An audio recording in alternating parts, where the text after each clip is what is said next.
ఏపీలో రాజకీయం అంతా ఒక రకమైతే అక్కడ మాత్రం మరో రకం. అందుకేనేమో ప్రస్తుత పరిస్థితులు కూడా అలాగే దర్శనమిస్తున్నాయి. అది ఎలాగంటే ప్రత్యర్థులు విమర్శలతో విరుచుకుపడుతూ ఉంటే అధికార పక్షంలో ఉన్న నాయకులు అస్సలు నోరెత్తడం లేదట.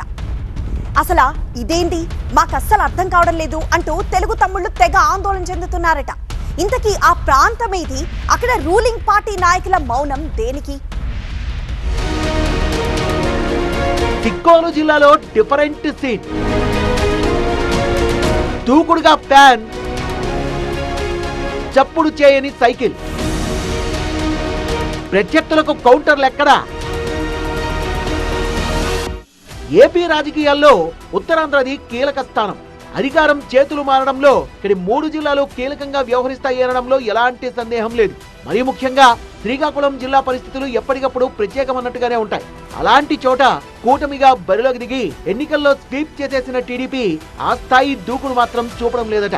జిల్లాలోని సీనియర్ ప్రతిపక్ష నాయకులు పక్క అధికార కూటమిని టార్గెట్ చేస్తుంటే జిల్లా టీడీపీలోని పెద్దలు మాత్రం మౌనరాగం పాడుతున్నారట. టీడీపీ తరపున జిల్లా నుంచి ఒకే కుటుంబం నుంచి ఒక కేంద్ర మంత్రి, ఒక రాష్ట్ర మంత్రి ఉన్నప్పటికీ జిల్లా ప్రతిపక్ష పార్టీ నేతలకు సరైన కౌంటర్ ఇవ్వలేకపోతున్నారనే చర్చ రాజకీయ వర్గాల్లో జరుగుతోంది. రాష్ట్ర రాజకీయాల్లో శ్రీకాకుళం జిల్లా రాజకీయాలు డిఫరెంట్ అనుకుంటే ఇప్పుడు మరింత ప్రత్యేకంగా కనిపిస్తున్నాయట. ధర్మాన, కింజారపు, కిమిడి, కళా వెంకట్రావు, తమ్మినేని ఇలా దిగ్గజ రాజకీయ కుటుంబాలు ఇక్కడి నుంచే ప్రాతినిధ్యం వహిస్తుండడంతో ఎవరు అధికారంలో ఉన్నా జిల్లా రాజకీయాలు హాట్ టాపిక్ గానే ఉంటాయి. అంతేకాదు జిల్లాలో రాష్ట్ర స్థాయి నాయకులున్నా వారి తీరు భిన్నంగా ఉంటుంది. అధికార పార్టీ అయితే జగన్మోహన్ రెడ్డిని, ప్రతిపక్ష నాయకులైతే చంద్రబాబు, పవన్ కళ్యాణ్లపై విరుచుకుపడ్డం తప్ప స్థానికంగా మాత్రం పరస్పరం పల్లెత్తు మాట అనుకోరట. అలా జిల్లా అధికార ప్రతిపక్ష పార్టీలోని నేతలు ఒకరినొకరు విమర్శించుకునే దాఖలాలు కూడా చాలా తక్కువనే చెప్పాలి. దీనికి సంబంధించి ఆయా రాజకీయ కుటుంబాల మధ్య అవగాహన ఒప్పందాలున్నాయన్న వాదనలు కూడా వినిపిస్తుంటాయి. రాష్ట్ర రాజకీయాలు ఇన్నాళ్లు ఒక ఎత్తైతే ఈ మధ్య కాలంలో మరోలా మారాయి. రానున్న 2029 ఎన్నికలు కొంతమంది సీనియర్ నాయకులకు చావో రేవో అన్నట్టుగా ఉంది పరిస్థితి. గత కొంతకాలంగా పలువురు నేతలపై కేసులు, విచారణలతో, దాడులు, ప్రతిదాడులతో, ఆరోపణలు, ప్రత్యారోపణలతో రాష్ట్ర రాజకీయాలు హీటెక్కితే ఇక్కడ మాత్రం అలాంటి మార్పులేవీ కనిపించకపోవడం చర్చనీయాంశమవుతోంది.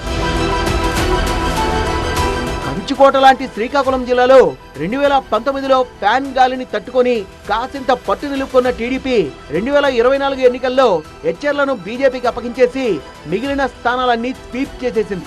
వైసీపీ సీనియర్లు ధర్మాన బ్రదర్స్, మాజీ స్పీకర్ తమ్మినేని, మాజీ మంత్రి సీదిరి అప్పలరాజు ఇలా అందరూ ఓటమి మూటగొట్టుకోవాల్సి వచ్చింది. చాన్నాళ్ల పాటు జిల్లాలో ఫ్యాన్ తిరగనే లేదనుకోవచ్చు. ఉద్దండులు అనుకున్న నేతలంతా కామైపోయారు. మాటలతో మెస్మరైజ్ చేసే ధర్మాన ప్రసాదరావు లాంటి వారు కూడా రాజకీయాలకు దూరం అన్నట్టుగా వ్యవహరించారు. ఏడాది కాలంగా జిల్లాలో వైసీపీ స్తబ్దుగా మారిపోవడంతో జిల్లాలోని అధికార టీడీపీ నేతలు సైతం తమ పనేదో తాము చేసుకుంటూ వెళ్లిపోయారు.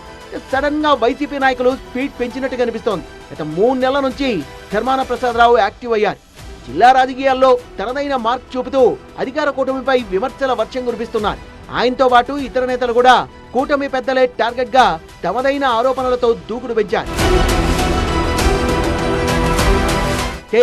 ప్రత్యర్థులు స్పీడ్ పెంచినా టీడీపీలో మాత్రం ఇప్పటికీ అదే సైలెన్స్ కనబడుతోంది. ప్రత్యర్థుల విమర్శలకు ఆ స్థాయి కౌంటర్లు ఇచ్చేవారు కరువయ్యారు. సార్వత్రిక ఎన్నికల సమయంలో టికెట్ దక్కలేదన్న అసంతృప్తితో అలకపాన్పెక్కిన మాజీ ఎమ్మెల్యే కలమట వెంకట్రమణకు నాడు బుజ్జగింపుల్లో భాగంగా జిల్లా అధ్యక్ష బాధ్యతలు అప్పగించారు. ఆయనేమో ఏడాది తిరక్కముందే జిల్లా అధ్యక్ష పదవిపై ఆసక్తి లేదంటూ తప్పుకున్నారు. నిన్న మొన్నటి వరకు ఖాళీగా ఉన్న ఈ పదవిని మొదల వలస రమేష్ తో భర్తీ చేసింది హైకమాండ్.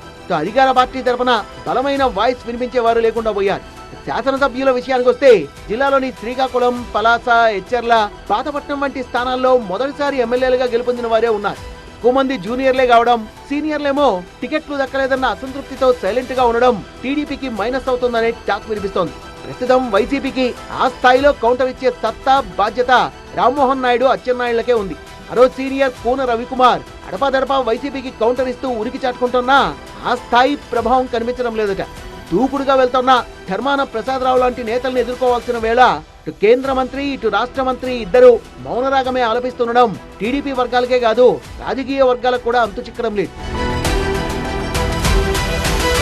ఇటీవల బాబు ష్యూరిటీ మోసం గ్యారంటీ అంటూ జిల్లాలో భారీ నిరసన కార్యక్రమం చేపట్టిన వైసీపీ అధికార పక్షాన్ని గట్టిగానే టార్గెట్ చేసినట్టు అభిప్రాయపడుతున్నాయి రాజకీయ వర్గాలు. అయినప్పటికీ దీనికి కింజారపు కుటుంబం నుంచి ధీటైన బదులు కరువైంది. మెడికల్ కాలేజీల ప్రైవేటీకరణకు వ్యతిరేకంగా చేపట్టిన ఉద్యమం, రెవెన్యూ శాఖలో సంస్కరణలపై ధర్మాన చేసిన విమర్శలు, ఇలా ఏ అంశమైనా జిల్లా మంత్రుల దగ్గర నుంచి ఆ స్థాయి ఖండనలు, కౌంటర్లు కనిపించడం లేదట.